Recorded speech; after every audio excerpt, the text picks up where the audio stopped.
Not topical, back with episode 4. I'm Strange Wang. He is Nate. Starting off with the movie news. Most important movie news of the year. Creed 3 trailer came out. That fucking Johnny Blaze came out. Absolutely loved it.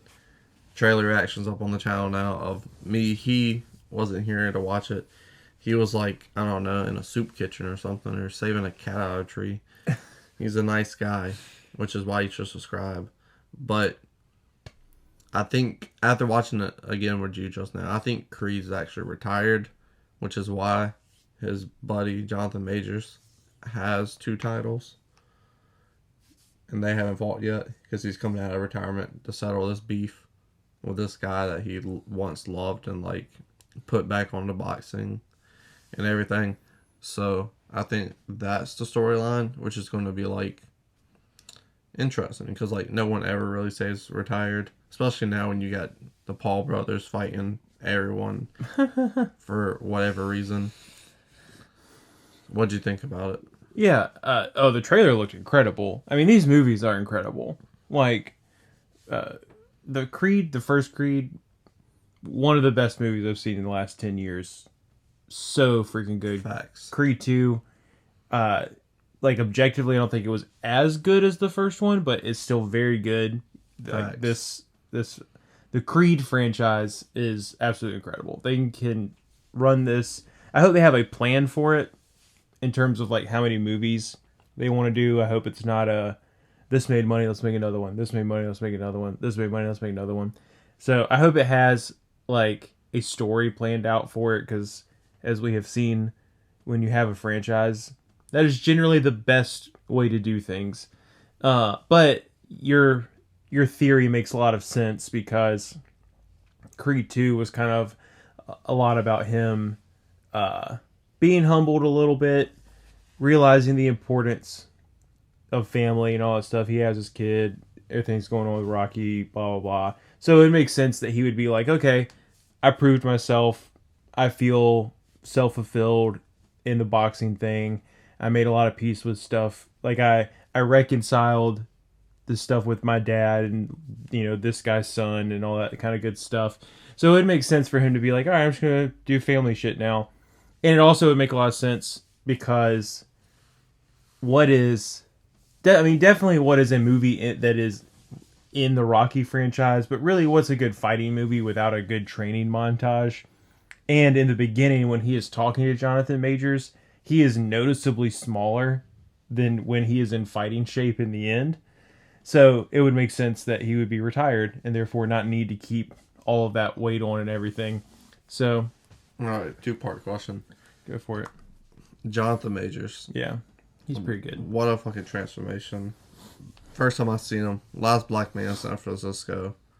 Oh, yeah. Mm-hmm. And now this dude looks like a young Mike Tyson. Yeah. Like, and it like looks good. He really does kind of look like Mike Tyson with some hair. Well, this is like apparently like based on Mike Tyson a little bit. That's why it has like the same flat top haircut and everything. Yeah. I don't know if the prison thing has anything to do with Mike Tyson, but yeah. You know what I'm saying? So what do you think about that? Do you think it's like him putting on the weight? Do you think it's like he's going to keep it on and start doing movies like this? I mean, he could. I mean, he's Kang the Conqueror in the MCU now. That is true. So, I mean, that if you're going to play a supervillain, and they showed in Loki, like in the whole multiverse things, that there are versions of him that are not necessarily bad. So if you're going to do a supervillain / superhero, it's good to have some muscle on, because it works better. I don't think about that. But Jonathan Majors is an incredible actor. He can do whatever he wants. And Not whatever he wants. There's laws and limitations for a reason. Okay. He can do whatever he wants within the field of reason of being an actor, which is clearly what I meant. But yeah, he's really good. I mean, I would be stoked to see him in anything. So if he wants to go make some really good, not comic book related action movies, I'm absolutely here for that and down for it. The whole like, I got out of prison and I feel like I lost my life because of that thing. I mean, I don't know the whole story, but like, it seems they didn't do anything in the movie to suggest that he was innocent. And so that storyline is a little tired to me. It's like, you're the one who fucked up and did something stupid. So like, don't be mad that you got caught and you had consequences for your actions. Yeah, but I think because, as you saw, he's in the car with Donnie. Your sentence wasn't as harsh as mine. So he probably took the rap more. Or like, he didn't know he was going to do blank. Well, I mean, in the flashbacks, they clearly show that like Donnie was like a kid when they were doing whatever. And he was, I don't know how old he was. A couple years at least. I mean, at least, well, I mean, depending on what the crime was, because juveniles can be tried as adults, depending on the severity of the crime. But back in whatever time that was, then 17-year-olds could always be tried as adults for any crime. So if he was at least 17, then I don't know. I am interested to see what exactly the crime was. And I'm also just interested to see like what Donnie was doing out there anyways, because we know that he grew up like with his mom, right? No, like, because remember, well, he was a bastard child, and she goes to the prison to find him, and she's like, "Hey, you get your shit cleaned up. Come live with me." Oh yeah, that's right. I forgot about that part. He was out in the streets like my ex-girlfriend. Yeah. She was the streets. You're pretty smart to be a Dollar General stock boy, knowing about laws and regulations and whatnot. Mm-hmm. Michael B. Jordan, directorial debut. Mm-hmm. Good idea, bad idea. They're like, this movie's going to make money, simple story, let him direct it, no harm, no foul. No. Or do you think he's going to kill it? I think he's going to kill it. He's been on a downslope. Like, he's like, everything he's made in the last 2 years have not been good. Mm-hmm. Not because of his performance or anything that he's done, but Jason's just he hasn't picked the right projects. The Tom Clancy movie, alright, terrible story. Right. Yeah, I don't... So, here's my thing with Michael B. Jordan. He just likes shit like that. Like, he likes Tom Clancy novels. He likes video games. He likes comic books. He just likes stories in general. So, like... And I also think that he is smart enough that even if he picks a project, I don't think that he necessarily is... I think he does what he wants to do. Within law and reason. And I don't think that... I don't think that he needs to know that a movie is going to be great for him to do it. But I think he's been around. What I like about him directing this movie is that he didn't rush this shit. Like, he has been around. He was in The Wire. He was in Friday Night Lights. He started out small with like that. What was that one superhero movie? Chronicle. Like, he's done stuff, right? He's got 2 of these movies under his belt. He has worked really closely with like Stallone and Coogler on all of them up to this point. Like, I think that he has earned the right to direct this, and I don't think that he's going to do a bad job at all. Because I think that he does know what a good story is, and I think that he's not going to... Like, I don't think that he would go into this directing it thinking, I have to like put my stamp on this. I think he's going into this thinking, this franchise is really important. I have to stay true to what it is. Donnie's story matters. Like, yeah. I think he's going to go into it with the right idea. I think that's why, because he knows that character better than anyone else. Correct, yeah.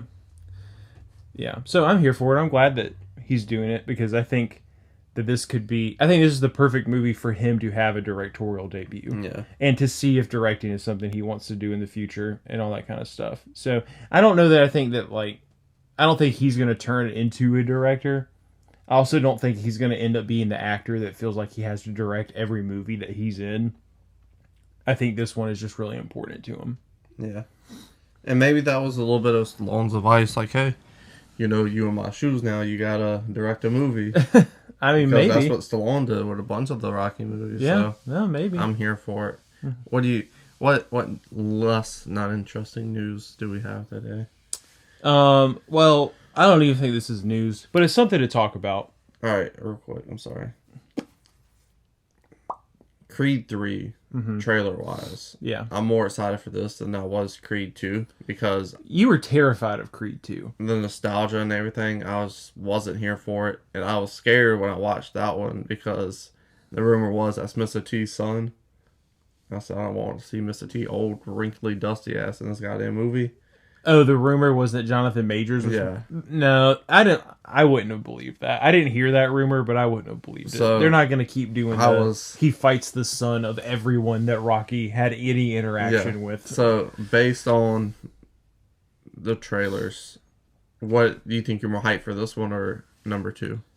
Because you never seen Rocky, any of them. So you wouldn't know Rocky 4 in that history. So, it's tough to say. I watched the trailer for 3 kind of in a rush. Like, I saw that it had come out. I got to watch, like, the first maybe minute of it. And then, like, I was at work, so I had to stop and go do something. So I don't think I really had time to, like, think about it yet. When I watched the trailer for 2, the first time I saw it was when we did a reaction for it. So I was, like, freaking hyped.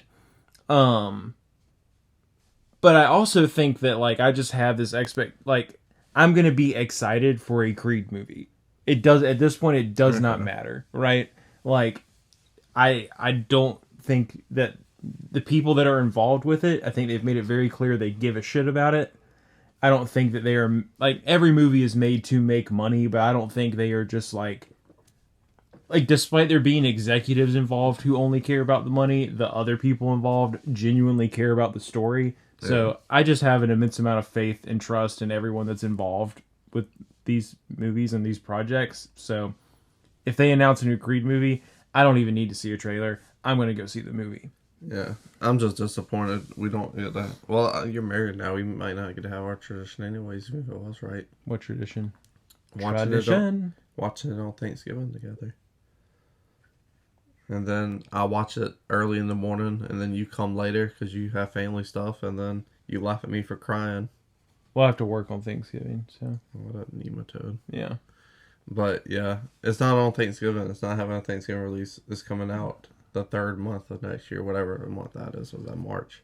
Yes. I don't fucking know. Time's a construct of... Yeah. Whatever that guy said in that one movie.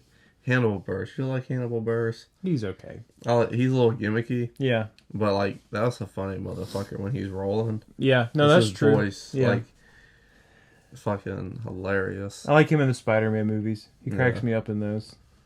Tag. Very good in Tag. Yeah. Speaking of superheroes, though. Again, this is not really news, but it's something to talk about. So, somebody who is really good at drawing shit on computers and Photoshop basically made a fan art of Gambit from the X-Men, in case you didn't know who Gambit was. But it's Austin Butler, the guy who just played Elvis. You said that you dig it. Yeah, I like it a lot. Like, Channing Tatum was supposed to be him for Fox, and I didn't really dig it. He was, like, a little too big at the time. That rumor was like... It wasn't a rumor, he was cast. Well, I know that he was okay, but that bit of news that just never came to fruition was, like, such a big deal when it came out. Like, that motherfucker was at Comic-Con for that shit. Yeah. Like, that was supposed to happen. Which, like, I hope this does happen. This is, like, if they do go the Gambit route, my second favorite X-Men character. I want to see a TV show for him. Who's your first? Toad? Magneto. The fuck? You seem like a Toad guy. I'll fuck heavy with Toad because the video game, you can just stand far away and hit motherfuckers with your tongue. He's like... He's spammer. Fucking people up. But that's what I'll be doing with my time. I'll be fucking them. Alright. But yeah, like I like to see a TV show of him like in Louisiana robbing shit, you know? Yeah. Doing some Goonie activities. And then you can get whoever playing Charles Xavier come up and do his thing and go to the X-Men. Yeah. Well, I think that like, so the Elvis movie, it was okay. I finally watched it. Nothing to reckon the mob out. It's nothing to reckon the mob about. But the thing is it could have been really good. Like, it was rushed. Well, whatever, blah, blah, blah. This is not about Elvis. But Austin Butler, is really good in that movie. Yeah, he is. Like, he is genuinely very good in that movie. And his whole, like, Nashville accent, I think that he could believably tweak that into, like, a Cajun Louisianan accent. Yeah. And, like, that is kind of, like, that's one of the things, like, Taylor Kitsch was Gambit, right? Yeah. And he, like, okay, he looked right, but he did look right. He's got like this. He played a Texas football player in Friday Night Lights, so like I get where they were going. Hey, this guy's shown that he can kind of do Southern flair.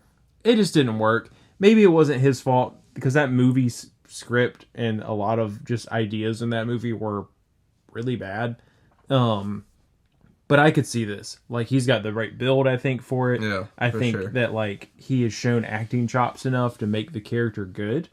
And also, it is an MCU movie. So it's not like he has to give, like, even though I think there have been some, like, genuinely Oscar-worthy performances in MCU movies, like, he could do it. Yeah, you see how to find, like, some white chick with a Brazilian butt lift to be Rogue.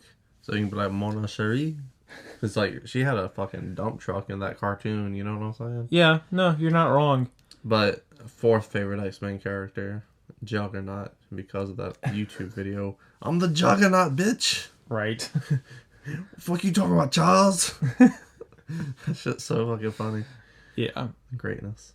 Is Juggernaut really your fourth favorite X-Men? Because of that YouTube video, well, who's your third then? Third.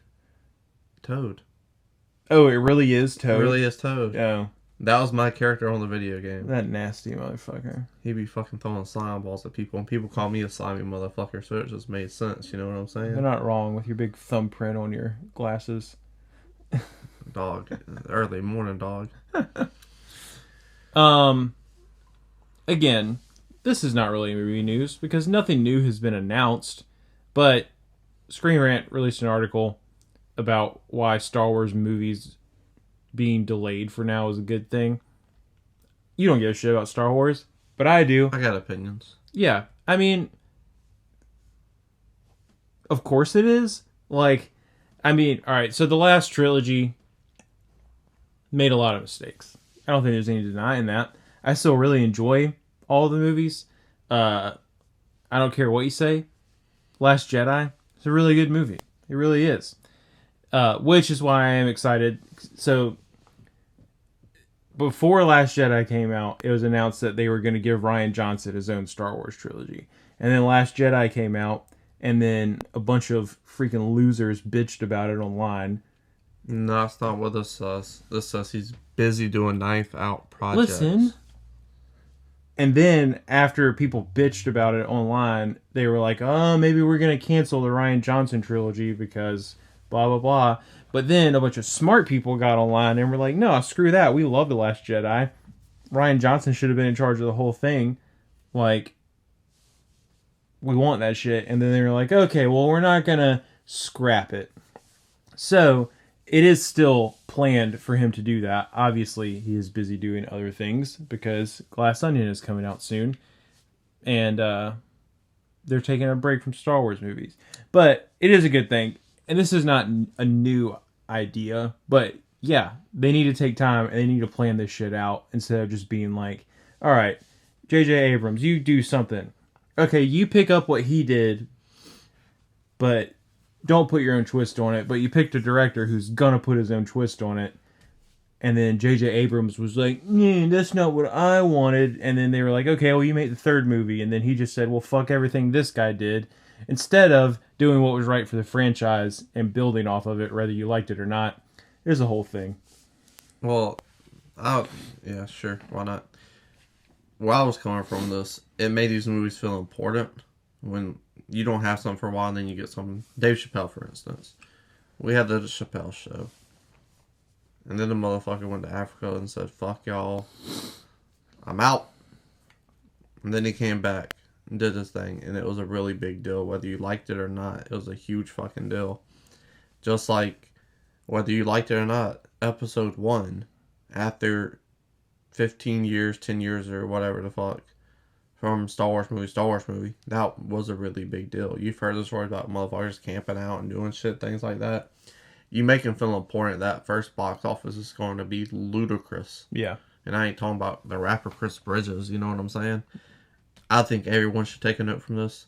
Not because I'm tired of CGI movies, but because it would make things feel important and they would be special and the box office would be bigger.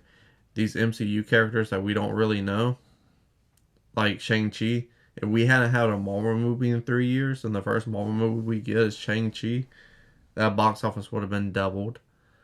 DCEU, God knows that them motherfuckers need to plan some shit out. Fucking take a break. And in between taking, like, if we didn't have any Star Wars MCU DC movie for 2 years. 2 years. That's all I'm asking, 2 years. You have the Creed, you have the Top Gun, you have these Knives Out, Everything Everywhere All at Once.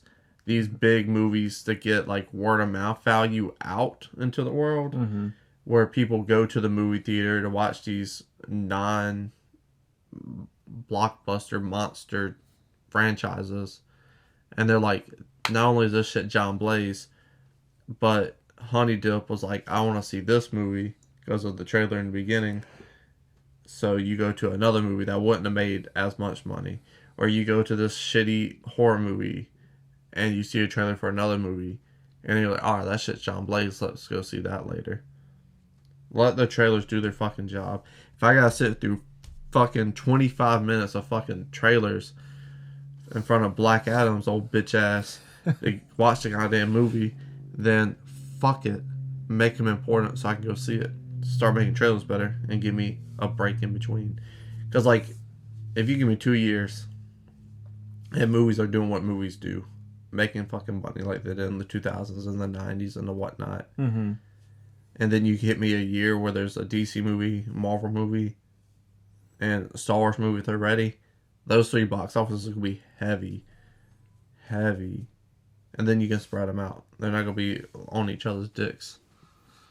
Yeah. I don't disagree. Like during the summer. I mean, if I had it my way, I mean, so Star Wars, obviously the franchise that I care about the most, is already taking a break, which is good and much needed. Technically. Well, they still got TV shows coming out the wazoo, right? Yeah, I know, but we're talking about the TV shows are fun. I enjoy them. Like Andor's on now. Shit's great. I love it. But it's not a Star Wars movie. Like the TV shows don't feel like an event to me. You know, it's not like going to see like a new Star Wars movie in a theater. So Star Wars is already on a break. If I had it my way, every franchise in existence would be like, we're not making another movie for 3 years. Like the MCU is necessary, but now that you finish Endgame, I think you should be more sporadic about it. Well, that was their time to take a break. You know? Yeah. Like, if you wanted to put out Black Widow because, like, it got screwed up because of COVID and timing and everything. Like, I understand they were trying to hit the hammer while it was hot. So it's like, all right, we need Spider-Man, we need Black Widow, we need Shang-Chi, we need da-da-da. Yeah. But it's like, I don't think that I'm burnt out on that shit. Like, very much so. I don't have time to keep up with all that shit. And I'm not the only one. Like, and it's clear, like, Marvel movies are still making money, but they are not making the money that they used to make. Exactly. You know? And, like, the story doesn't feel... Like, I understand at some point all this stuff is going to tie together nicely, but, like, it doesn't feel like that right now. Well, I don't think it is because of TV shows. Ain't nobody trying to watch a goddamn TV show to watch a fucking movie. Well, people who, like, care about the franchise as a whole are, but I'm the movie guy.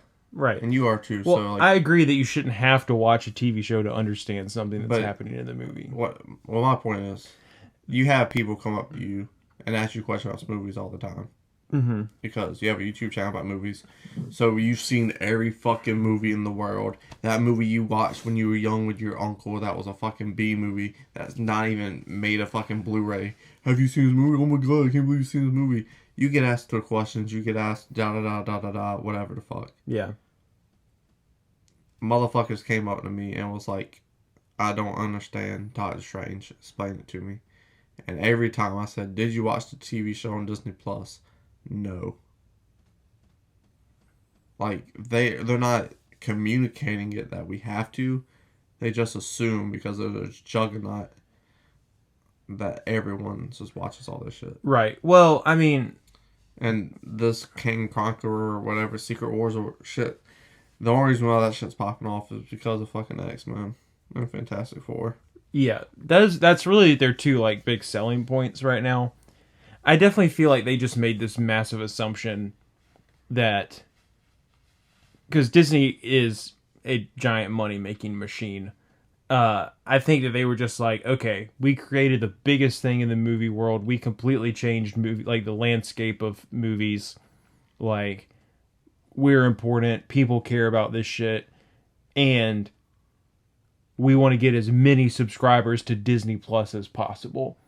So if we make these TV shows that matter to the film franchise, then people are going to watch it. Yeah. And a lot of people did. Yes. But not everybody. There are some people that don't care about your TV shows. There are some people that just want to watch the movie. And so I'm not saying don't make the TV shows. I'm just saying make them more supplemental than like you're missing out on story if you don't watch it just because you're a greedy bastard and you want those Disney Plus streams. Facts. And you can also do cool different shit. Like the DC I'll say Warner Brothers with their DC properties. The Batman has nothing to do with the DCEU. Joker has nothing to do with the DCEU. You can put these... They don't even have anything to do with each other. Yeah, you can put these smaller, little more art-centric superhero projects in there that both of those made a fuck ton of money, and they were very different from anything you were seeing in the DCU or the MCU. So it gives you time to like, hey, let's get for DC, for sure, let's get our shit together. Let's see what's sticking and what's leaving from Zack Snyder's fucking diarrhea pit of fucking Justice League, whatever. What we're keeping, what's going, who's doing what, and then you can put these smaller art projects in there. Which some of them I'm not here for, like that stupid Joker sequel that you have news for. Well, again, I don't think I would call this news because we already knew that Lady Gaga was going to be in the next one and that it's going to be more of a musical, which honestly really piques my interest. But so Lady Gaga, she's playing Harley Quinn, right? This is the first sequel that Joaquin Phoenix has ever done, which is interesting to me. Yeah. You never really know what to expect from that guy, so I do. You expect the unexpected. I guess you should expect the unexpected. Also, there's a tag in this article that links to another article that says why Margot Robbie isn't playing Harley Quinn in Joker 2, and I think that is the dumbest reason to write an article ever. They're not even related. These movies have nothing to do with each other. But it's like I said. There's at least one idiot out there who doesn't understand. Exactly. Yeah, I get it. Someone's going to come up to me at work and be like, you're the movie guy, why is so-and-so Harley Quinn? Yeah. Alright, so neither of us were as big on Joker as the rest of the world was. Nah, like, that shit, realistically, that shit's like a 6 out of 10. But because all them ball sniffers out there, I hate this fucking movie so much.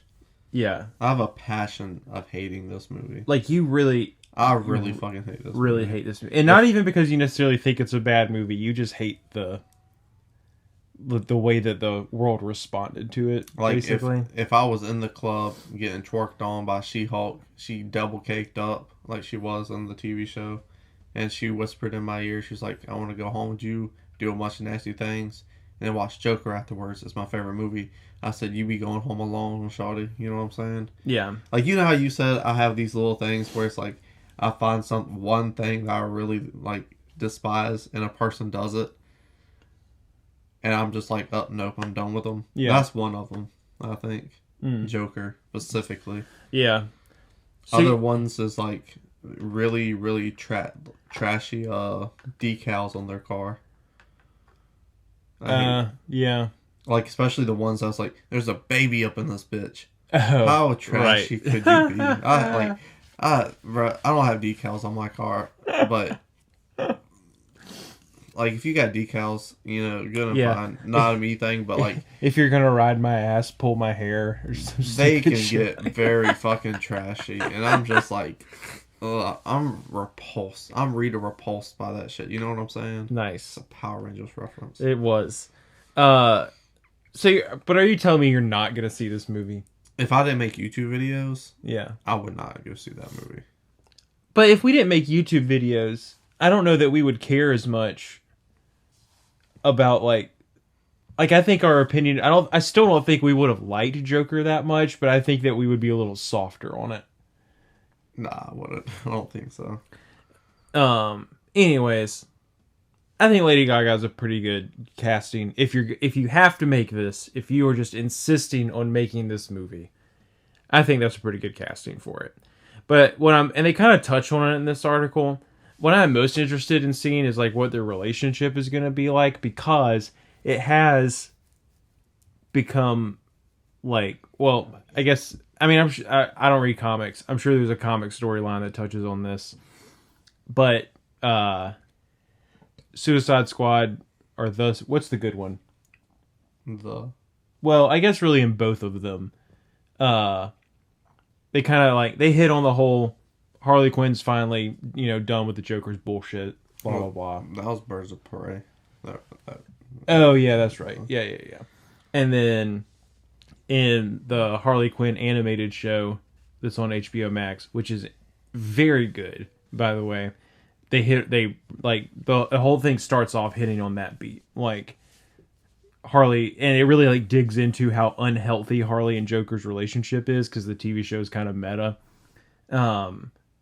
But there's no way that the Joker Harley relationship in this movie is gonna be like that, like one-sidedly fucked up, right?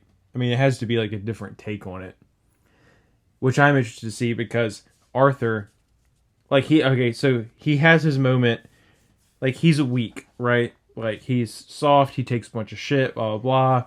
It all builds up. He has his moment, pops De Niro in the forehead, and that's kind of like his one, like, the birth of the Joker thing, right? But that doesn't mean that he is just now magically transformed into this overly confident, like, beast of a maniac that Joker is. Whereas Lady Gaga is a very confident woman. Harley Quinn, for the most part, is very in your face and a really confident character. So I'm kind of wondering if like the dynamic's going to flip a little bit, and like she's kind of really going to be the one planting shit in his head, which could be an interesting dynamic, all wrapped up in a musical. Who's going to beat this fucker up? I don't think anyone is. I don't think it's that kind of superhero movie. Or, like, I don't think it's that kind of... So, like, there's just going to be some hard-nosed detective? Harvey Bullock's going to get him? I don't know. Like, is that even going to happen? Or is it all just going to be one big character study of two people just causing chaos? I don't know. I don't either. If I had to watch a musical, this may not be politically correct, but I would rather sit through all 39 parts of R. Kelly Trapped in the Closet than to watch this movie. Wow. Pulled out the Beretta. That shit was geek when I was younger. Because, like, never mind. I don't get it. Okay. I have not seen Black Adam. I'm not going to see Black Adam. It's actually pretty fucking good. Yeah. Well, I was about to say, you have seen Black Adam. I enjoyed it. Tell me about it. Alright. So, what's the best superhero show that doesn't have Batman in it? Cartoon. Well, easy. Rattle this shit off, dog. Well, for me, it's either Teen Titans or Young Justice. Oh, I forgot about Young Justice. Well, the answer was Teen Titans. Okay. Guess who they fighting? Like, they already fucked up Darkseid, so I guess they're going away from Darkseid. Guess who's the next big bad? The next big bad? Yeah. Slade? No, my boy Trigon, dog. Oh, okay. Like, that motherfucker was... Well, yeah, I guess they need to go big.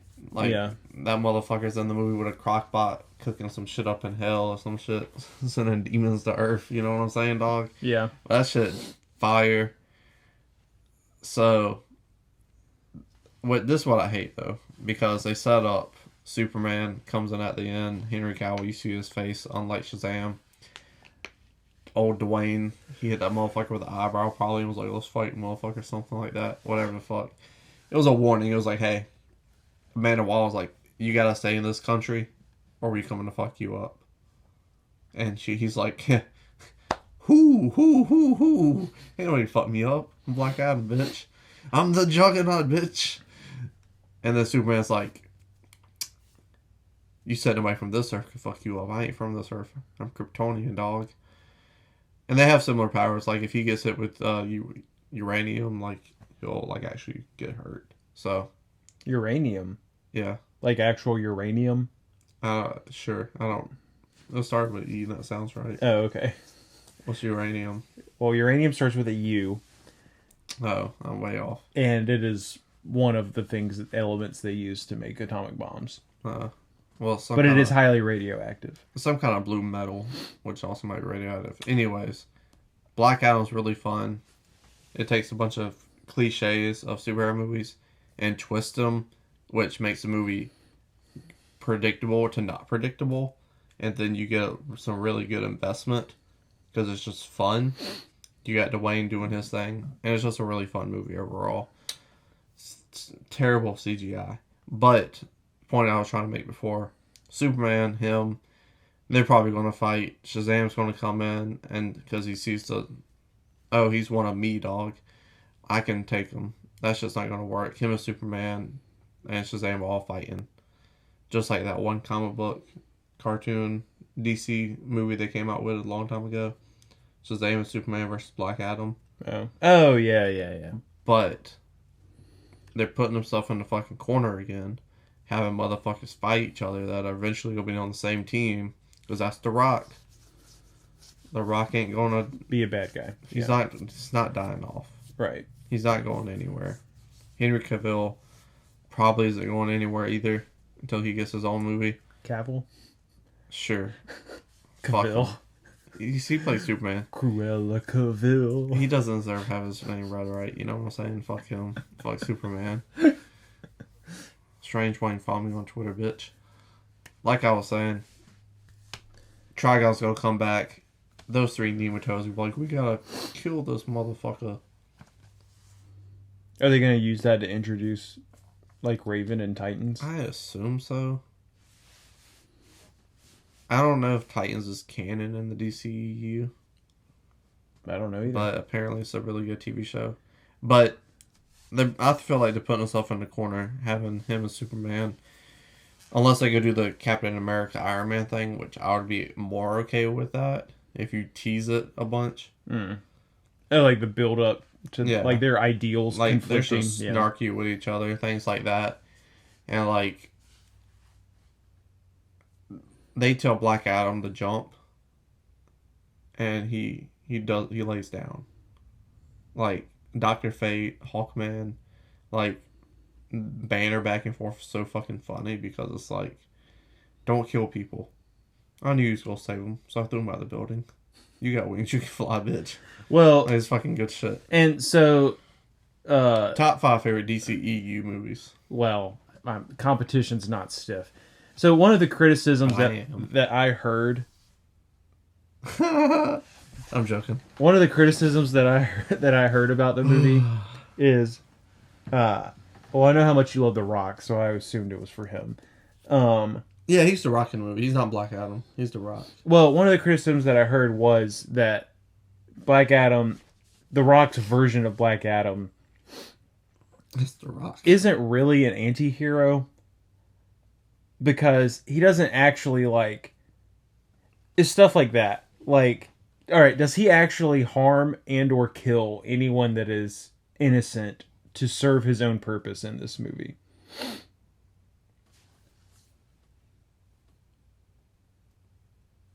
No. Right. He has this. Well, it's weird because you haven't seen the movie. He has this conflict in himself. Right. Where he doesn't care about life and death. And Hawkman is like, hey, you can't kill motherfuckers. They gotta go to court. And it's like this really interesting third world country take of it because he's like, the people are like, yo, these motherfuckers came into our, like, these white people came over here and they fucking our shit up. You know what I'm saying? They're taking our minerals, they're fucking up the water, this, that, and the third. But it's the conflict he has within himself that makes it like an anti-hero thing. Because he'd be killing motherfuckers. Like, a lot of motherfuckers. I curse too much. No, I don't know that that's really such a thing as cursing too much. That was just one of the criticisms I heard, that like the character, despite his internal conflicts, isn't even actually an anti-hero because it's not like he has some sort of vigilante justice thing going on. He's mostly hanging out with heroes and just like My enemy of my enemy is my friend. I want to say, despite his snarky responses to them, is really ultimately working within the hero boundaries, even if he's doing it begrudgingly. I don't give a shit. I just was wondering what you think about. What the fuck is an actual anti-hero then? Well, so like, because V for Vendetta, he's not killing innocent people. Punisher's not killing innocent people. Morpheus, he didn't kill innocent people. Well, I think that opens up an interesting conversation because it's like these movies are not. Well, are you talking to like the film versions of these characters? Yeah. Because I think that opens up like interesting conversation about like anti-hero and what film is willing to do now, because they don't want. I don't think that Marvel or DCEU wants true anti-heroes. I think they want superheroes that are a little edgy because of what is like acceptable now, you know? Yeah.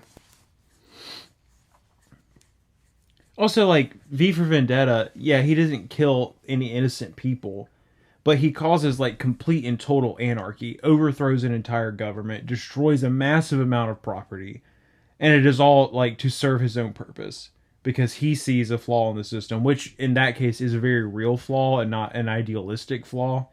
But like that is some like borderline bad guy shit, you know? So, but that's the only one I can think of. Even in Venom, it's like Black Adam kind of overtakes the government.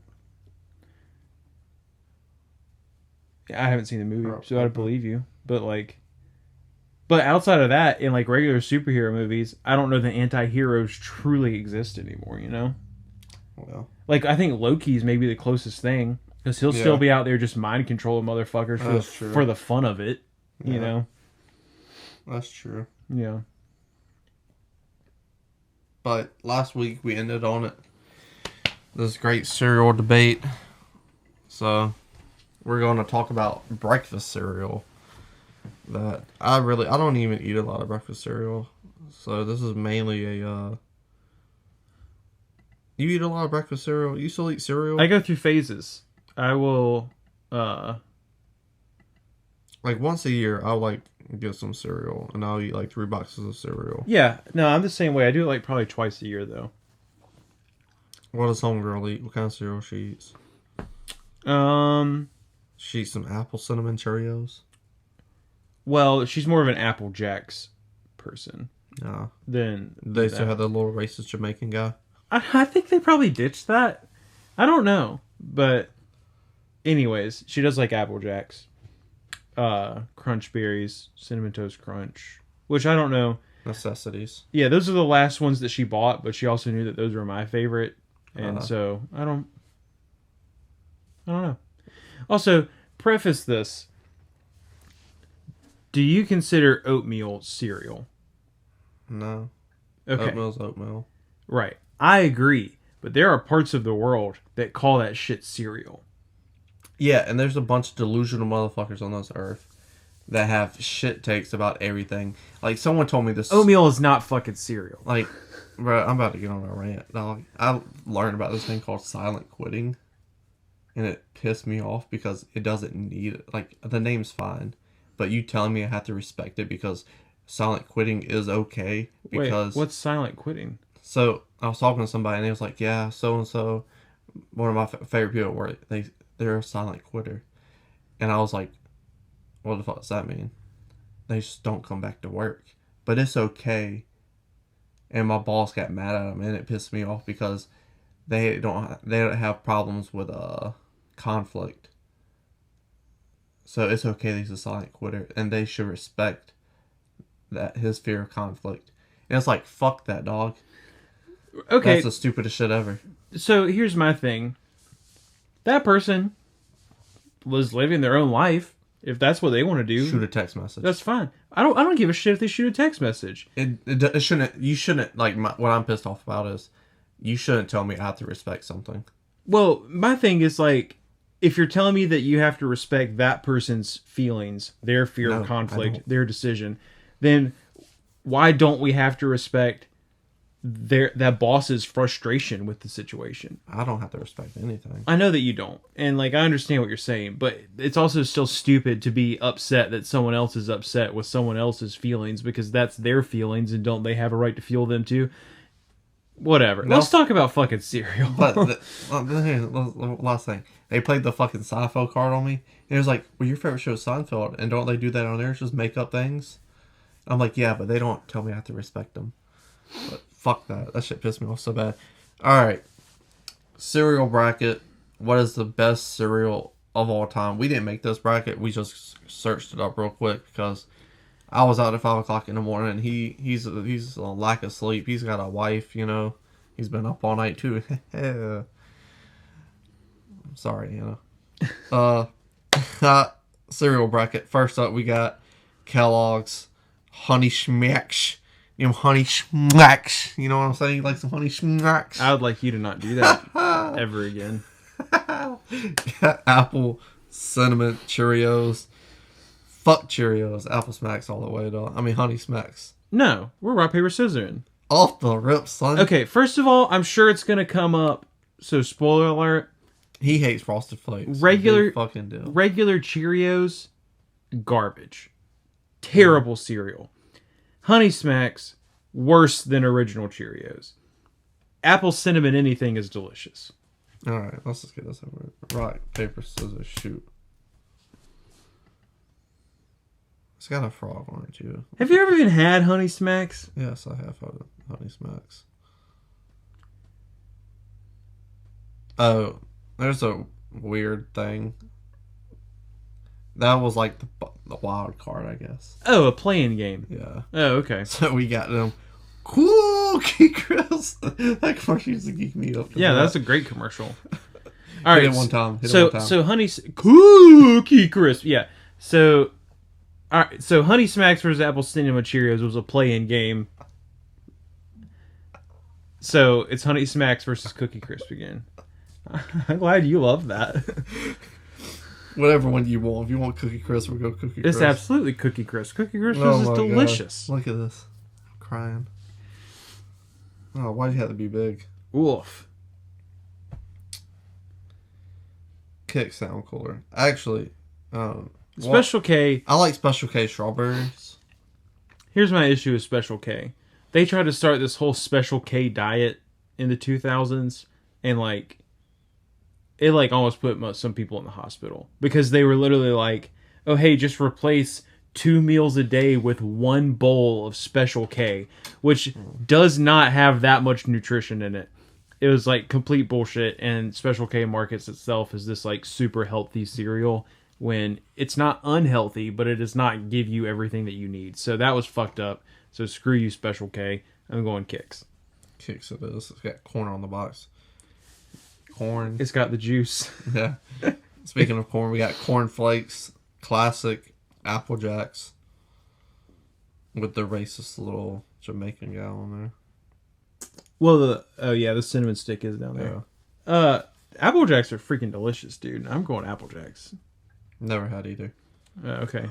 Damn, bro, they gonna do my boy Count Chocula like that? Yeah. Captain Crunch. Yeah. Captain Crunch. It's a classic. Rice checks versus peanut butter Captain Crunch. Get out of here. That's a blowout. What's round one? What's round one? Honey bunches of oats with almonds versus Rice Krispie. Just for the treats, I'm going Rice Krispie. You know what I'm saying? So I like Honey Bunches of Oats, but I do not like nuts in my cereal.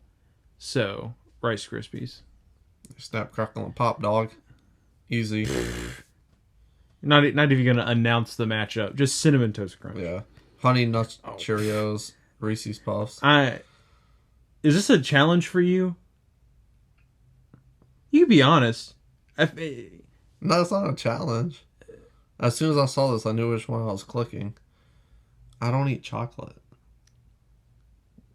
Wait. Are you telling me you're going Cheerios? Yes. I'm going Cheerios. Fuck that. Dude, I don't eat fuck chocolate. Fuck you. This is stupid. Honey Nut Cheerios are trash. You know I don't like chocolate. Look me in the face and tell me you like Honey Nut Cheerios. I like Honey Nut Cheerios. You're crazy. Reese's Puffs is a top 3 cereal. It doesn't even taste like chocolate. Have you ever had Reese's Puffs? No, because it has chocolate in it. Those brown things are chocolate. But they're not chocolate. I don't know. Let's just get this out of the way. Rock, paper, scissors, shoot. Rock, paper, scissors, shoot. That's the dumbest shit I've ever heard in my life. Wait till I beat you on that Frosted Flakes. Cookie Crisp is better than Kix. What is? Cookie Crisp. Yeah. I'm with the Captain, dog. Yeah, me too. Apple Jacks are good. Captain Crunch is... Rip Anna. I don't care. Peanut Butter Crunch, for sure. Absolutely. Yeah, fuck you, Cheerios. Get that bullshit cereal out of here. So aggressive. I am aggressive.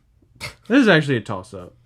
I'm really passionate about how bad certain cereals are. I don't eat and we just pretend like they're good because they've been around forever. I don't eat cookies. Captain Crunch is fine. I don't have a dog in that fight. Cinnamon Toast Crunch, absolutely. Beats Peanut Butter Crunch. Right? Yeah, there. for sure. Here's the thing. Easy for me. But if they had berries in that crunch, oh yeah, it would be a different story. No. Crunch berries are a different story. Captain Crunch versus Cinnamon Toast Crunch. Cinnamon Toast Crunch. The cinnamon crunches the most. On the other side, we got Cheerios, Rice Krispie. What the fuck is that? Oh, so it's Rice Krispies, but they just kind of are like in solid clusters. Do not give a fuck about those. Rice Krispie treats. Screw Cheerios. Lucky Charms. Every kind of Cheerio is bad. Lucky Charms over Cocoa Crisp for me personally. I don't eat chocolate. Yeah. Lucky Charms over Cocoa Crisp. They're magically delicious. Now, if this was... Dang,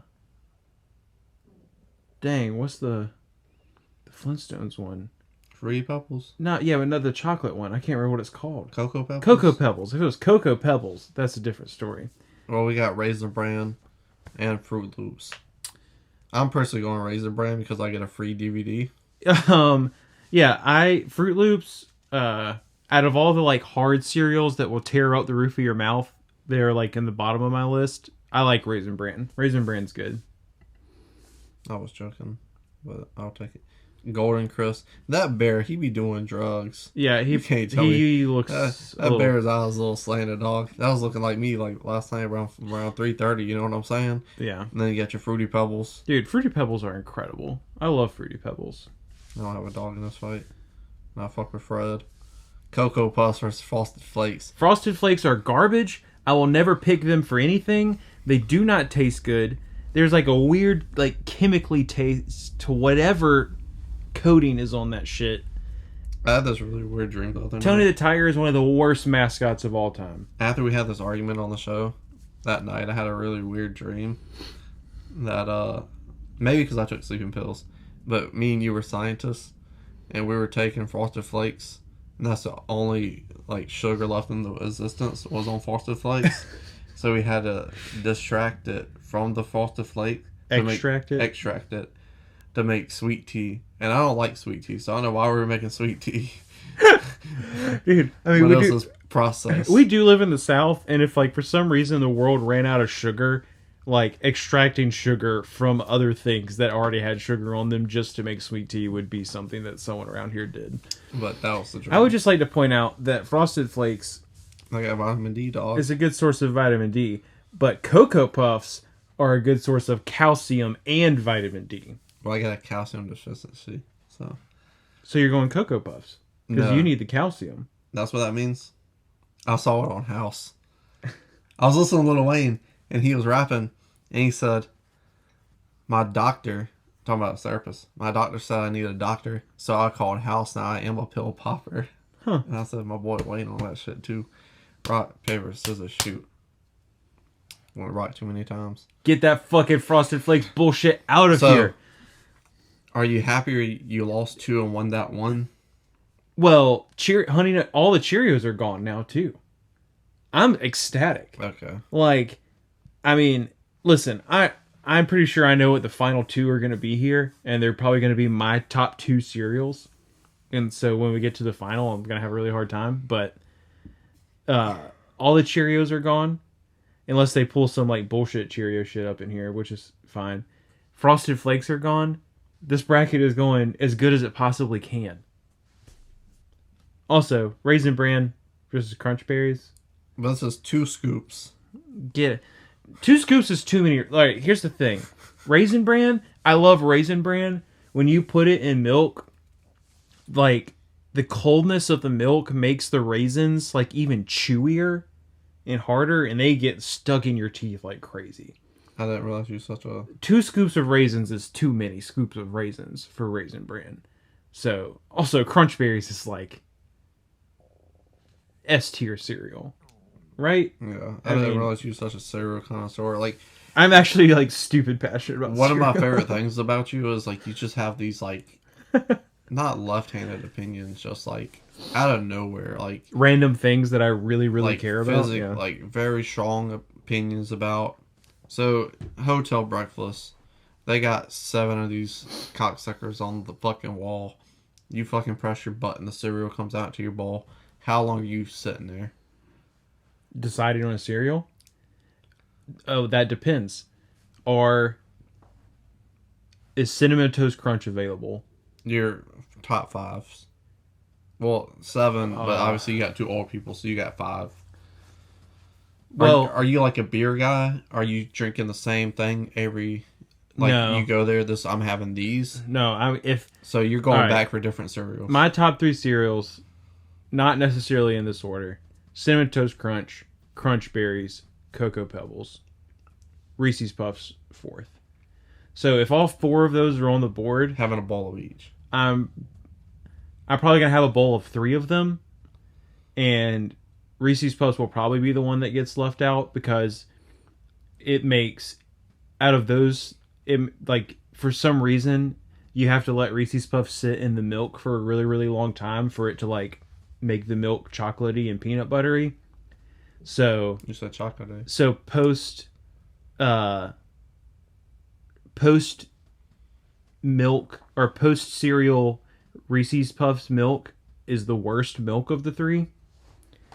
So, I'm probably going to eat the other 3. Alright. Yeah. Raisin Bran, they got 2 scoops this time. Mr. Passion over here, that's too many scoops. That's 1 scoop too many. He can't spare a square. Crunch Berries. I'll use Crunch Berries. Tricks and honeycomb. This is easy for me. I'm a honeycomb kid. Oh. Hell no.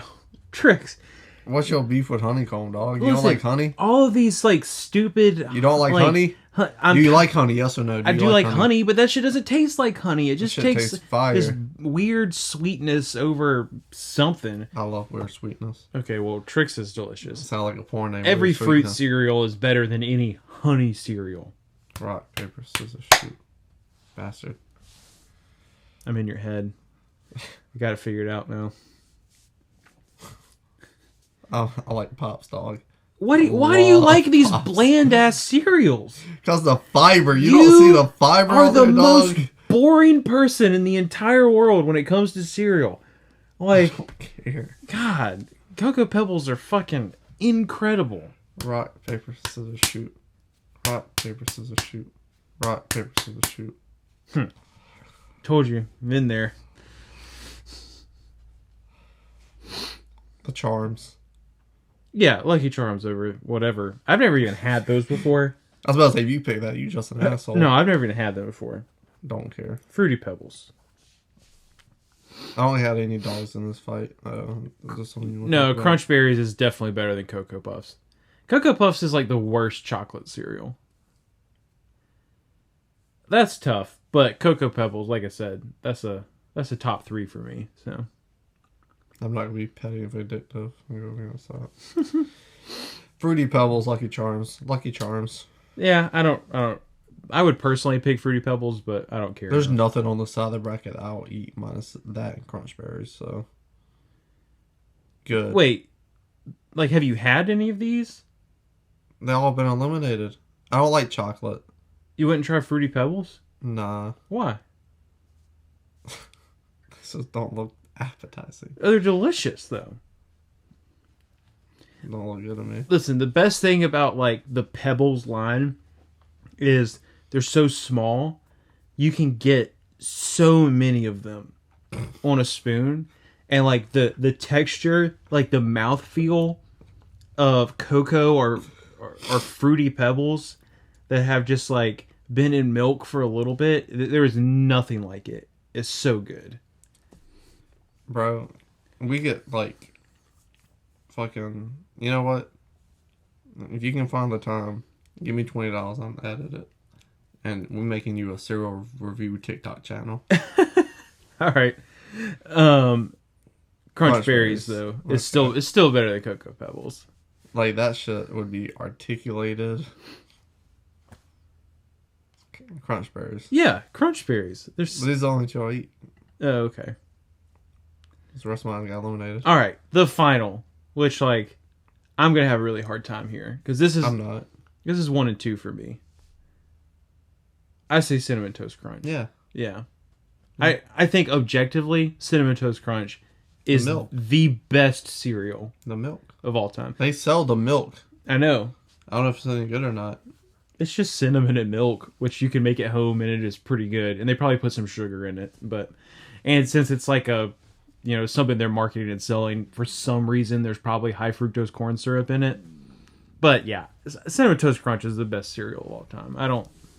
They're fucking man, like, love her to death. And I didn't say anything because I didn't want to stir up an argument, but Anna's sister, while we were on vacation with her family, said that she likes Golden Grams more than Cinnamon Toast Crunch.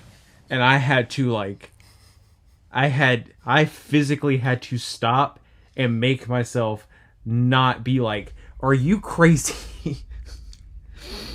Also, her husband watches our videos sometimes, so Zach, if you're watching this. Yeah, I doubt he's watching an hour. Sorry.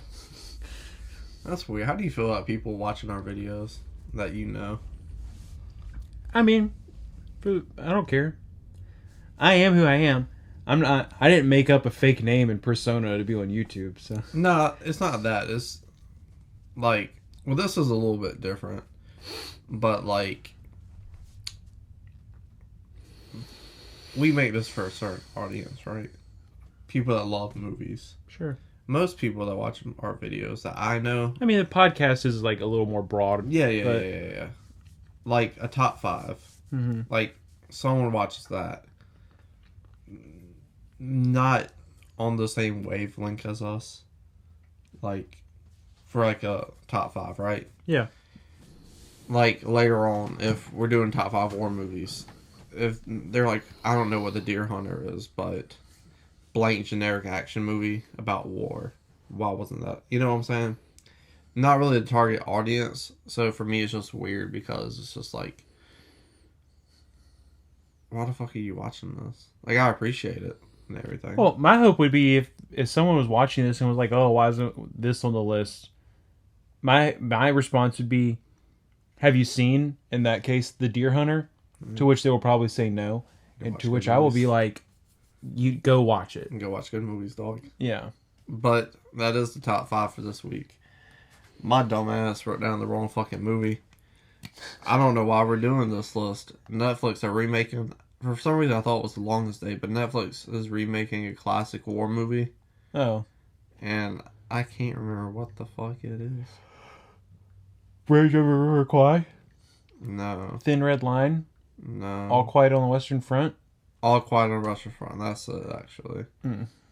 Like, who asked for that to be remade? And the thing is, you're remaking a classic and no one's going to watch that fucking movie. No one's going to watch the Netflix version. I watched the trailer to it. No big actors in it.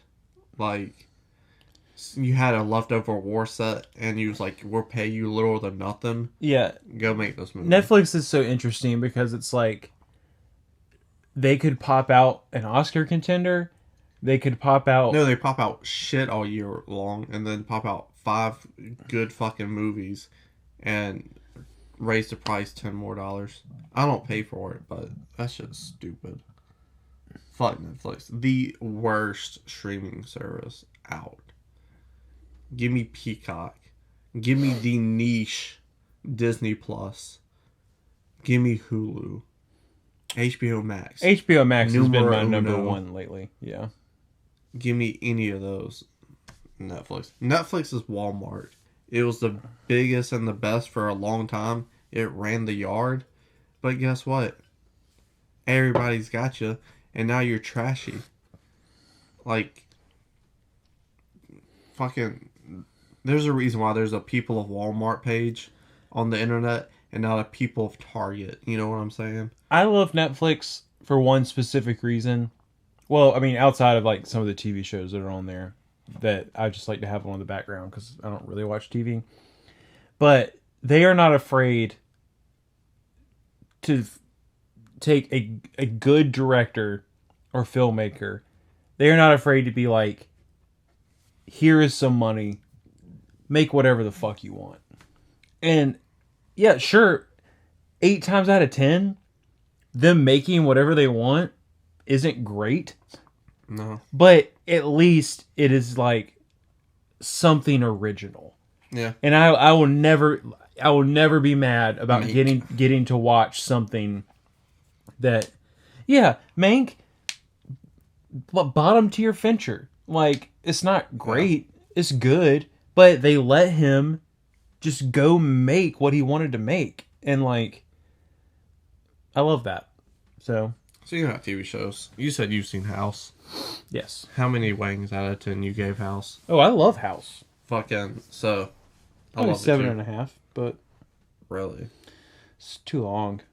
I love it because they never let you get comfortable. Like, we just got this fresh team, and then a character commits suicide, and it's shocking. And it's like, damn, dog. Yeah, it's really good dramatic TV. And then, like, something, like, it never lets you settle in. And, like, it always surprised you, like, random, like, known actors. Like, fucking, what's his name? James Earl Jones pops up. It's like, what? I'll take it. But, Tab. Fuck that guy. I don't like him one bit. Like, Yeah? I really, like, I get the purpose of him being on the show, but I don't like the character. Like, you could do without him. And I enjoyed how they came back and then gave you a little bit of a redo of, like, oh, his team quit because House was in the loony bin. And now he's Gucci out. You know, he's out now. He's Gucci. Which is, like, that's great. Because he's hanging out with your boy, Hamlet. You know, they fucking rapping. You know what I'm saying, dog? But the show never settles in.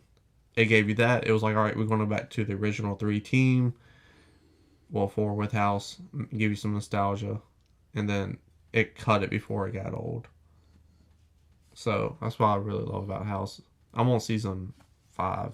About to be on 6. Nothing like an episode of Not Topical with a little house without a little house Bro, break in it. He's going on the cover, First one. I was holding off, but I was like, I was going to make it a thing where we talk about house. And I will throw him in there. He hasn't slept with Cuddy yet. I thought he slept with Cuddy because I had that dream that he slept with Cuddy. Right. But it was Fugazi. It was just a dream. And I was like, oh shit. It was all a dream gag. That shit had me. But yeah, it's really good. Honestly, I didn't think I was going to be as into it as I would be. But I am because it keeps the freshness. His cynical assholeness never gets old. And he's always scheming. And I'm always up for a good scheme. Remember that time we were scheming? Well, it's not really a scheme. It was more of a, how are we going to cover up this lie? When me, you, and Rio made the grappling hook at work and broke something. And had to cover it up. It was like, how are we going to lie about this? So, for that story. Gotta get the story straight. The hooks that you screw into the wall. We had a bunch of those at work because we all used to work at a restaurant together. Yeah, they were like coat hooks. Yeah, so you took those and put them together. And took a apron that you would wear for cooking, obviously, because it's a restaurant. Cut the strings off because wasting product. Who cares? We tied those together and tied another thing to it, and we were just throwing this thing at shit and grabbing on and pulling it off the shelves and whatnot. And it was fun until something broke. Right. I don't remember what broke. I remember something broke, and we were trying to come up with this lie, and Ray was just like, "Tell him I did it." And I was like, okay, fine by me. Well, not dissimilar to the time that I busted a whole thing of oil by throwing an L bracket like a freaking batarang at something, and it just sticks perfectly into this probably 10-gallon jug of cooking oil, and then it just drips all over the place. So our solution is to bury it in the bottom of the pile. We put it in the back, and didn't hear about it for 2 months, and they finally got to the bottom, and then one day the boss was like, these cocksuckers, they delivered me a busted thing of oil. It probably busted in the truck, and they just put it in here anyways. And I'm just like, yep, that's what happened. Fucking yeah. Another TV show. Good times, you know what I'm saying? Man. That motherfucker, he's got real big, unhealthily big. Rio. Oh. He's just... even since his wedding, he's gotten bigger? Yeah. Huh. What's those shirts with the whales on them? With the what? The whales. Shirt with the whale? Yeah. It's a white people shirt. Vineyard Vines? Yeah. Yeah. I was like, you a dog? You got a shirt with your face on it? Woof. But his wife laughed at it, and he laughed at it. That's the thing about South. I don't know if you saw this on the internet, but it was going around. It was people in the South, they'll insult you while helping you. We're Northerners, we're oh, I feel so bad for him, and not help you. The thing was changing the tire. Oh, yeah. It was they're like, oh my goodness, I feel so bad that he's out there changing the tire. And in the South, you dumb motherfucker, you don't know how to change the tire while changing your tire for you. Right. So I'm gonna help you, but you're gonna hear some shit about it. Yeah. Insulting is the way of the South. So I don't hear oh, he's fat phobic or whatever. Bless your heart. Yeah, that means fuck you. Yeah, in case you didn't know. But yeah, back to House. So, does he have another team? I'm curious. House? Yeah. I think they changed some members around. But... Okay. Because the team he's got now, I'm not really digging it because Cameron left Chase after the whole James Earl Jones incident. And I'm like, it's you take both the teams and put them together. And it's alright. But that's what it is. Yeah. I'm hyped for it, though. I'm trying to finish it before next week so I can be fucking done. Because I feel like I'm in a relationship with this fucking TV show and I have to watch it. We're in the honeymoon stage. Just I get home, that's the first thing I want to do. I don't want to edit videos. I don't want to make Instagram content for the job that pays me money. Right. I want to watch House. I want to watch a cripple be an asshole. That's what I want to do in my free time. You know what I'm saying? But there's probably a lot of cripples because of the war. We're doing top 5 war movies because All Quiet on the Western Front. He'll tell you how the top 5s go, and then we'll get on into it. He's going to do his 5 and 4. I'll do my 5 and 4, 3, 2, 3, 2, trade-off number ones. We also have something called the Zemeckis rule, which just means that we both have the same movie on our list, but one person has it 2 spots or higher. We only talk about it once when we get to it on the higher one.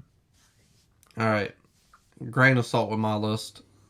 I looked at it, and I was like, man, I haven't seen a lot of classic horror movies, so I went through my blockbuster-esque collection of movies, and I was pulling out movies here and there, and I was like, for example, Platoon. Classic movies I own on physical media that are war movies that I should have watched for this list, and I had a stack of them. And then I went and I looked myself in the mirror, and I was like, you're not watching these. You're just going to watch House. So I put them all back where they were. So here's my list. Number 5, Hacksaw Ridge. Never seen it. Great movie. Mel Gibson directs it, so it has that like grittiness. He's not scared to get fucking dirty. Mm-hmm. And this movie's fucking dirty, like cold, dog. Like, you see some fucked up shit in this movie, but it balances. It makes it realistic to like the true story, but feels like an unrealistic plot of Andrew Garfield being a pacifist, and it's just like, hey, I'm not fighting. I don't want to learn your guns, how to work them and whatnot.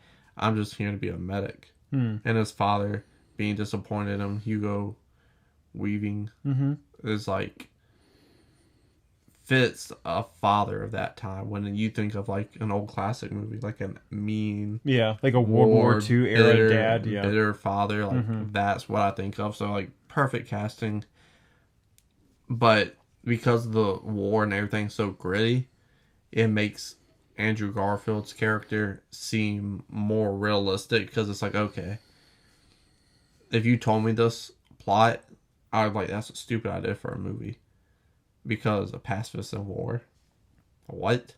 But it works, and because it works so well and the performance was so good, that third act, tensions on all-time high, is so fucking good.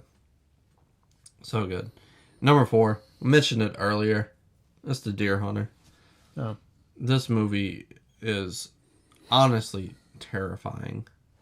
Like, honestly, like, I'm not trying to go to war, you know what I'm saying? Like, the Vietnam War is obviously the most, I would say, like, controversial war of the wars I know of, which is meager war knowledge. But this shit was fucked up. There was, like, they said wars, no rules. They were just torturing motherfuckers. Like, the Russian roulette scene. Yeah, Vietnam's fucked up. Hard to watch. You got the greatest actors of the 1970s in this movie, minus Mel Gibson and Pacino. You got Shriek, De Niro, Christopher Walken's in this thing. A list of fucking banger actors. And they just put on this cold, hard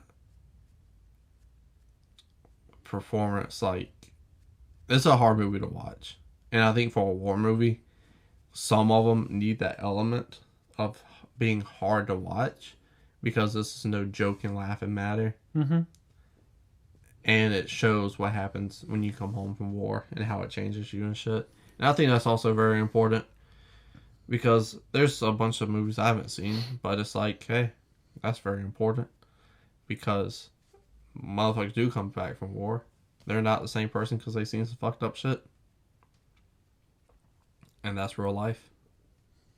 Like, the homeless pandemic of all the people coming back and being treated like shit.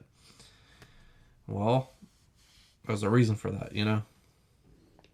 Not that they should be treated like shit, but there's a reason they were all homeless, because they couldn't get their lives back together after seeing all that. Yeah, PTSD, lack of understanding of how that stuff works, an absolutely awful VA system. Yeah.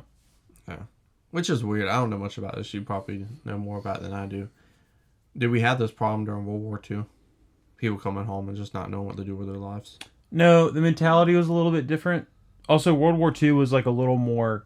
I'm not saying that World War II wasn't bad in terms of like violence and like things like that, but it wasn't like... It was a little more structured. It was a little more classical in terms of how we were conducting warfare with our enemy, whereas Vietnam is like... It's just like guerrilla style tactics. Yeah. You know, kind of fucked up. We weren't really fighting. Like World War II, I feel like Americans kind of collectively for the most, like there were still people who were against us being involved in World War II even after Pearl Harbor, but after Pearl Harbor, most of the American public was like, nah, let's fuck these motherfuckers up. So it's like you had more support back home.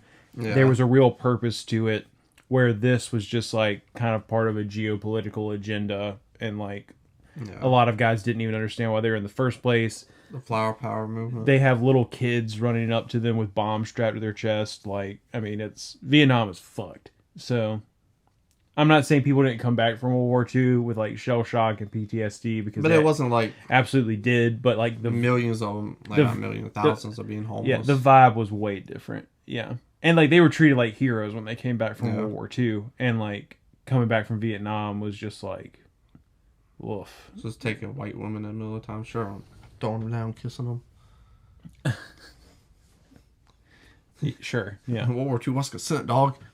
That picture. Yeah. He didn't know that girl. He just kissed her for no reason. I know. Craziness. Yeah. My number 5. Are you done? Mm-hmm. Okay. My number 5 is Fury. I really like this movie. I really like Brad Pitt. He's got a lot of charisma. I really like Tom Hardy. He's in this. I really like Michael Pena. He's in this. And I really like Shia LaBeouf. And he's also in this. Like, that's a pretty solid cast. It's also like not your traditional war movie because it is about a tank crew.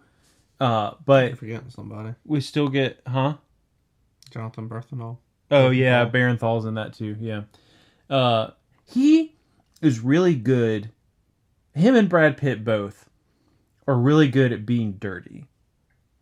Shia LaBeouf was literally dirty for that movie. I've heard he had to take showers. Yeah, that's true. But like literally, like you smudge some dirt on like Barenthal or Brad Pitt's face, they just wear it really well. I don't know how else to explain that.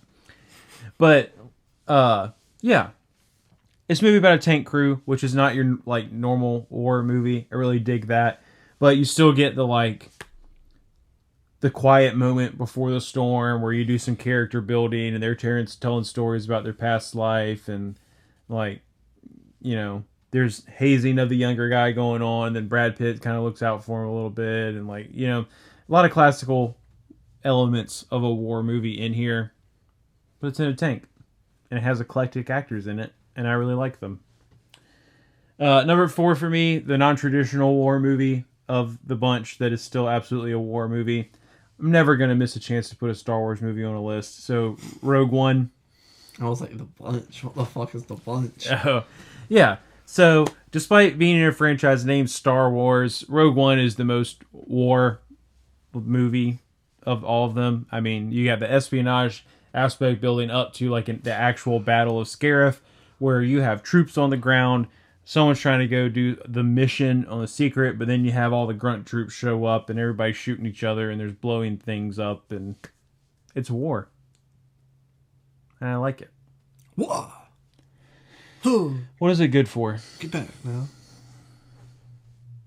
Absolutely nothing. Wow. Say it again now. My number 3, Dunkirk. This is pure brilliance of filmmaking. That doesn't make sense. You get what I'm saying, though. It's brilliant filmmaking? Brilliant filmmaking. Oh.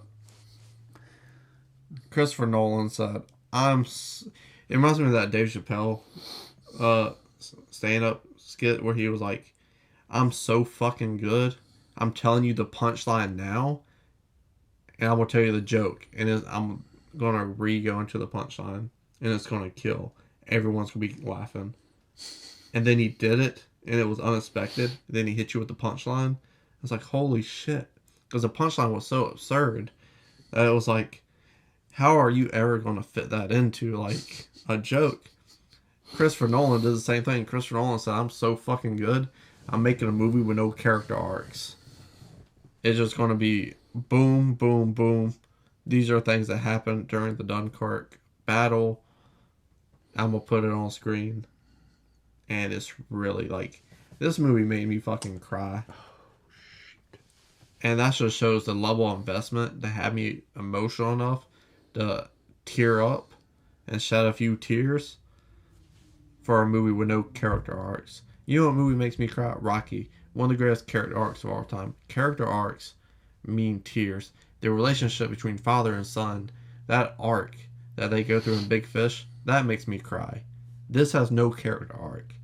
Stressing that because it's mind-blowing to make a film with no character arc and it had the emotional level and impact on an audience goer to make them tear up and cry a little bit. It's insane. Obviously the technical stuff is out of this world because it is Christopher Nolan, so Dunkirk had to make my list. Real quick, do you need to make any changes to your list, Mr. Oh no? I'm not going to make any changes, but while you were talking, I did think about a movie that I forgot. Did it take place in 1917? It did. That's my number 2. Yeah, I don't know why, but for some reason I just did not think about 1917. Again. And it would have been 2 or 3 for me. Brilliant filmmaking. Roger Deakins was like, you know, it would be cool if we did this all in one take. And they're like, that's impossible. He's like, editing, bitch. And then put this movie and made it in one take. And again, a really big deal in movies in general because people were so, like, you and I, like, film people were blown away by this. Right. But non-moviegoers that just go to see movies were so impressed by the skill and technique. Like, oh my god, it looked like a documentary, everything just, like, it never stopped. Like, I remember having people telling me that, yes. And it was like, yeah, like, dude's a fucking genius when it comes to his craft and filming and editing and make everything look so pretty, but also keeping in mind, I have to go behind this beam for this take, or go behind this tree for this take, or my character has to fall into the dirt and the camera has dirt on it, and when I pick it back up, I have to sling that dirt off and have a new scene. And this one I put above Dunkirk a little bit because of the character arc. You get to know these two guys while they go on their mission, and everything happens in between. For a little bit. This is kind of a new movie. But everything goes in between. And then, since we're spoiling it, fuck it. The ending where he hands the leather, and fucking Benedict Cumberbatch was like, I don't give a fuck about that letter, dude. You're a peon. Fuck that letter. And it's like, you did all of this for Doctor Strange to shit the fucking, one of the worst Avengers, the shit on your fucking journey? What the fuck? Yeah. And it pisses you off so much. And it really puts a good cap on the movie. And obviously, history's like, oh, word bet, we have to listen to him. Okay. Oh shit, he's right. I'm not giving you credit, but we need to get these troops retreating and shit, whatever, right? Yeah. And it's such a good movie. Yeah. It is an incredible movie. I'm really bummed that I didn't think about it while I was making my list. Normally I look at lists for war movies. I didn't get off work until 6:30 this morning, so made the list on the fly. But yeah, it is incredible. I think that what you were talking about, how it blew a lot of people's minds that they managed to do this whole one take thing. And there were also still that small group of people who were like, oh, this is it's not a good movie. It's just a gimmick and blah, blah, blah. And I feel like when you cause that much discourse, it is because you made noise. And those people don't like that you made noise. So they feel like they have to counteract that, which to me is just another mark that you did something right. You know what else makes noise? Bombs. Like an Iwo Jima. Yeah, that's true. You know what else makes noise? A Full Metal Jacket. Bastards. Like Inglourious Ones, which is my number 3. Inglourious Bastards. Great movie. Obviously, again, kind of taking... Quentin Tarantino, he loves doing his alternate history things. This one, you got a couple different storylines. They all converge with each other, which, again, is another hallmark of Quentin Tarantino movies. He likes to do that shit. This one, what really does it for me is the cast. Brad Pitt, again, doing Brad Pitt things. Obviously, Christoph Waltz is incredible. But yeah, it's just I like war movies that have like a journey to them, which is another part of like the next one, and also another part of 1917. Right. So like some war movies, it's like we have just kind of a build up to a battle. Other war movies, it's like we're moving, we're on a mission, we're doing something. I like those a lot. Bastards is that way. They're taking out as many Nazis as they can on their way to get to this theater, which like I also love the fact that it just ends in a theater because movies are great. But yeah, great ending, great storylines, excellent characters with Tarantino flair, all in a war movie. You know what made that movie better? What? Leonardo DiCaprio hitting a motherfucker with a flamethrower. That would have been dope. Yeah, I would not be mad about that at all. Anyways, number 2, Saving Private Ryan. What? I could have swore that was going to be your number 1. Oh, really? I don't know what your number 1's going to be. Oh. That's interesting. Yeah, Saving Private Ryan. It's kind of like the quintessential war movie, I think. Yeah. Like, when you think of... If you asked a random person on the street, name the best war movie you've ever seen, they're probably going to say Saving Private Ryan. It is long. It is also very good.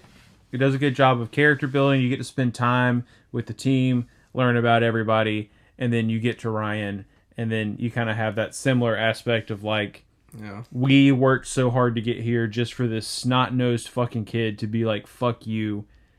And then Tom Hanks, who understands the importance of it, is like, fuck it, let's do his plan.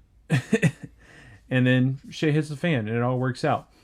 Now, the ending, I don't like when he, like, old man... Don't ruin it. What? I haven't seen it. You've never seen the movie? Well, I kind of seen it. So, we watched it.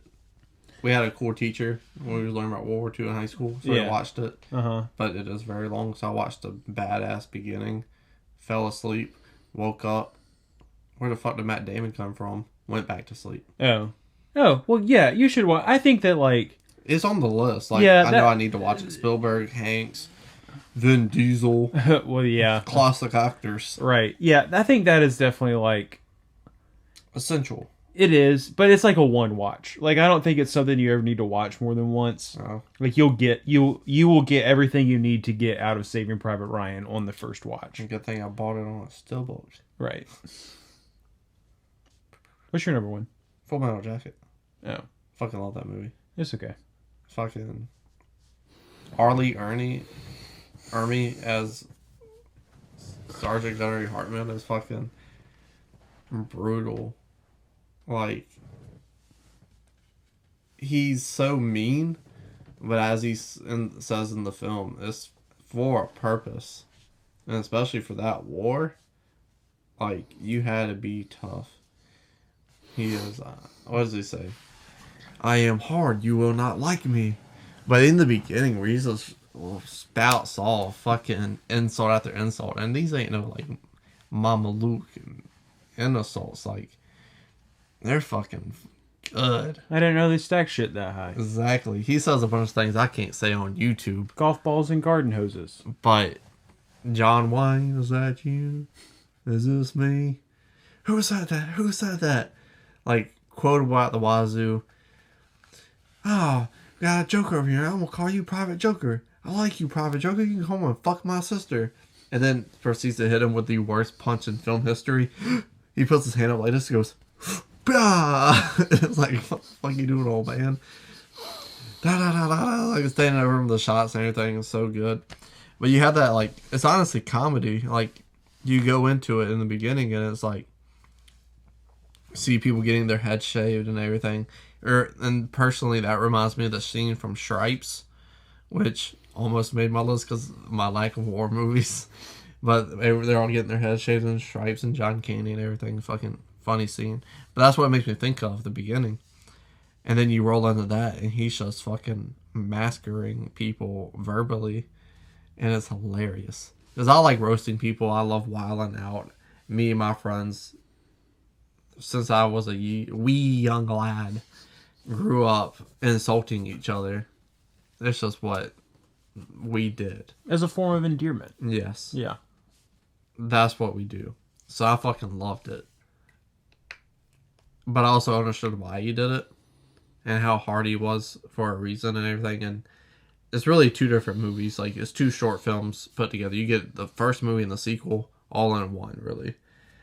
You get the bathroom scene, which is very intense, but then you go off the war. And then that shit, again, just like The Deer Hunter. You have a filmmaker where he says, the world says, you know what, just let him do what he wants to do. And if you like it, good. If you don't, tough tit. You know, like, being offended wasn't that big of a deal back then.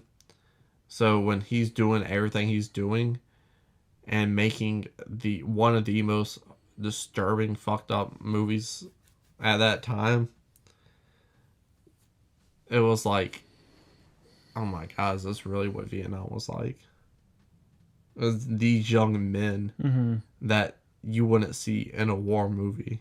Like, they just went, it was like, you don't like you being a war movie, you don't like you being a war movie. But that's like real life. This is real shit. People got drafted. So, for Vietnam? Fuck, I ain't getting drafted. Fuck that. Yeah, I mean, the odds of us ever having another draft are pretty slim, but yes, people got drafted for Vietnam. But the last time I watched a movie, I was so scared. Because, like, bro, if we ever go back to a war again, not even a war like that, like a big, big war, which is likely at some point. we're not fucking making it, I don't think. Too soft. And I don't mean that in like a political way or anything like that. But the toughen up people to prepare them for war and pushing them, there's a huge part of this country that just doesn't fly with. It's true. Like, aggressiveness isn't like a thing, but like, we're gonna fucking die. Like, we're gonna get fucking. I disagree. Sacked, dog. I disagree. Nah. I think that you'd be surprised at who people turn into when they are put into a situation where they have to defend themselves. I do think I see that a lot. there's kind of a plus side for it because, unlike other places, we don't give a shit about genitalia. If you want to get shot for your country, sign up. You know what I'm saying? Yeah. Like other places, you're a woman, you're not going to war. Oh, yeah. So we're not like that anymore. Yeah. So I'm happy about that because that means more people to pull from. Yeah, people can die before I like have to do anything, which I don't want. Like, I shoot myself in the foot, dog. I don't care. Call me the lion dog. I'm a coward. Yeah, you can spend the rest of your life in prison for doing that. Call too. me courage. I'm lactose intolerant. I can't be out in a war. That doesn't matter. I got a fear of public restrooms, so I can't be out in a war. It also doesn't care. It's an anxiety disorder. Yeah, they're not going to care. Exactly. And that's why I think we would get massacred if we ever went back to war. Which makes this movie even more scary because Vietnam, hell on earth. I think it's realistic to say. Because my only, idea of Vietnam before I watched this movie was Forrest Gump. And it didn't seem that bad in Forrest Gump. Well, that's because they unplugged all the cords and you couldn't hear Forrest Gump tell you how bad it was in Vietnam. Yeah, exactly. But it also, makes it so realistic, which is another reason why I love Full Metal Jacket, is because it's there are days where it's hell on earth, but then there's other days where it's just a regular fucking day. You got a fucking prostitute coming up to you, probably got some shit, and she's like, "Oh, me love you long time." Shit like that. That's where I came from, dog. Good for you, Kubrick. People still saying that nowadays. No, it's true. So, just like the impactfulness of this movie, the comedy mixed in, the realism is just so fascinating that one day you could see a murder-suicide and then laugh that a prostitute's trying to hook up with you and you have your camera stolen and you don't really care. It's just the transformation of a human life to be prepared for such violence at the time is astounding in a weird way. I think it happens quicker than you think it does. Maybe so. I don't mean, watch a lot of war movies. Yeah. But this one just like, I don't know.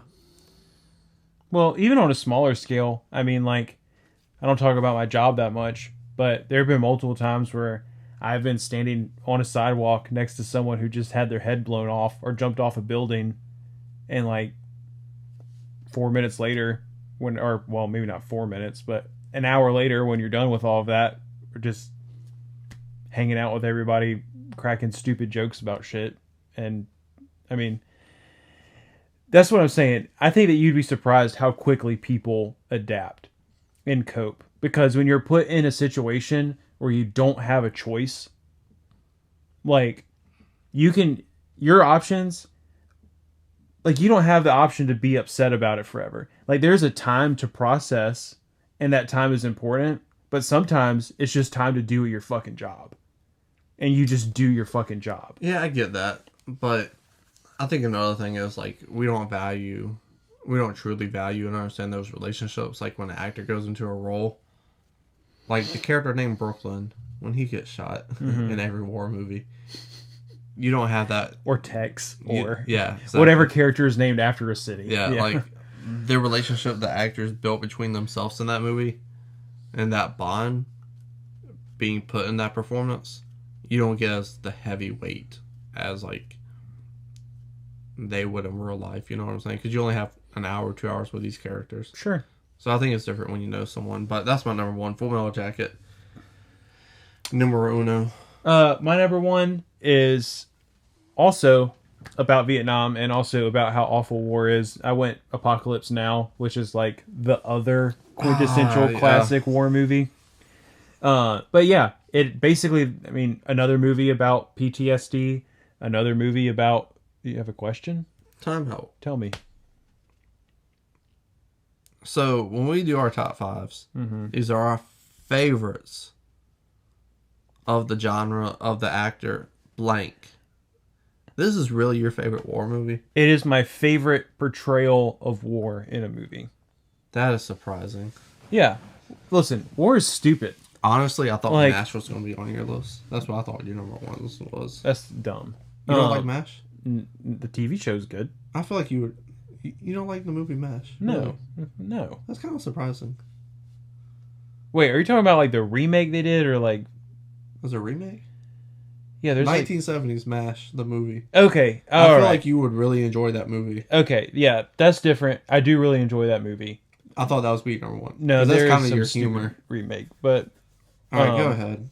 Anyways, yeah, war is stupid.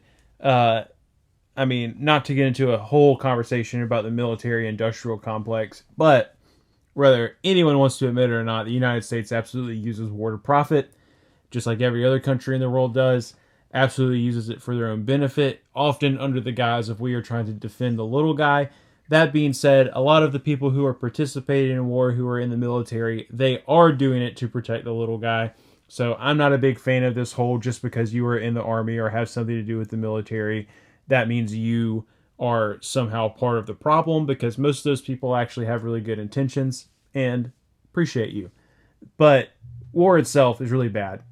In my opinion, it should only ever be used for defense. And Vietnam is a really good example of when a stick in our nose where it doesn't belong can go really, really bad. So obviously this one like gets a little weird at times.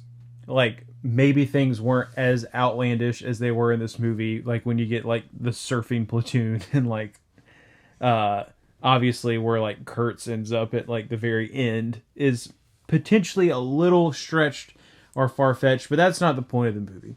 The point of the movie is that people saw some really fucked up shit while they were there, and this guy saw how pointless and futile all of this was, and he was like a high-ranking, important colonel, and even he was like, what are we doing? To the point where it essentially drove him so bonkers, he just created his own little weird utopia, just sub whatever, I don't even know what you call it, basically cult. And it was just like, yeah, this is what I'm doing now, and I'm not fucking going with you. Favorite actors in that movie? Which one? Harrison Ford. Harrison Ford is very briefly, but he is in that movie.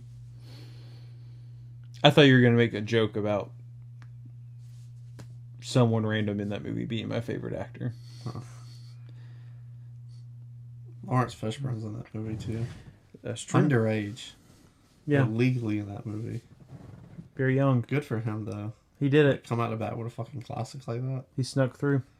But tell us down below in the comment section your top 5 favorite horror movies. This is important to us. We want to know. And always share the video, like, and subscribe. Because last week's podcast didn't get as many views as the other two, so you guys, share this motherfucker, please. It's not a game.